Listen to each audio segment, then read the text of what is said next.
Hey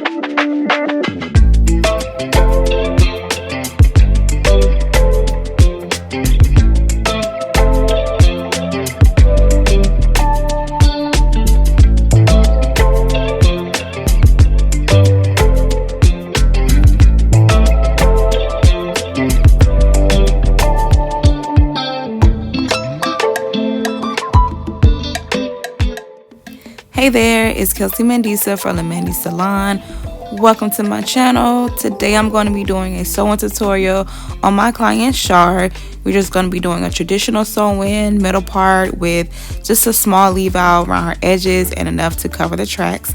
I am going to be using 3 bundles of raw Cambodian hair that I did color to match. I did just color Jharee's hair not too long ago, maybe about a month or so ago.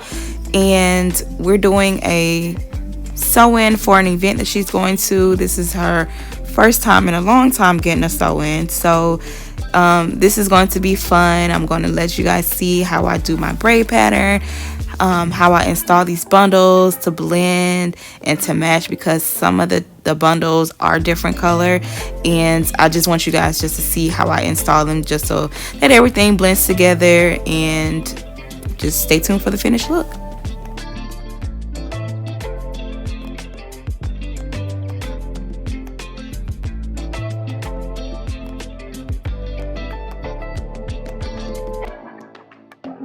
So as I said in my last sew-in tutorial, that I like to work smarter and not harder. As far as my braid pattern is concerned, this is my traditional braid pattern. However, if my client has really dense hair and the hair is very long, I definitely will recommend to do the flawless install, in which that braid pattern has much smaller braids, so that, you know, the hair still can lay flat and it's not super bulky. But I just do not believe in braiding really tiny braids throughout the whole head. Is really unnecessary. And also too, you want to be careful, because being that you're sewing bundles on top of braids, once the hair grows out, you know, it is going to be heavy on the head. So you don't want these really small braids, you know, on your client while you're sewing and putting all this added weight onto your client's hair, because as it grows out, it is going to create more tension, and we don't want to do that. We want the client to still have healthy hair, to still be able to have their natural fullness. When they take it out, we don't want them to lose a lot of hair. So this is what I found to be the best way to do, and my clients sewing still be looking flat, still be looking like it's growing out from their scalp. So, you know, always make sure that you work smarter and not harder.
So all of the bundles have been installed. I used all 3.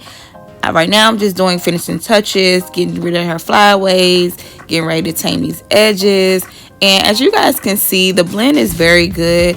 What I did and what I love doing with sew-ins is using different colors or coloring some bundles different colors and installing them in a way where it looks like she has just standard traditional horizontal highlights. It is an easy way to add dimension to your sew-ins without doing so much hard work. So if you guys like this, let me know what you guys think. I think it came out really well. It's a nice blend. And yeah, let me know in the comment section. Make sure you like, share this video, and stay tuned for my next one.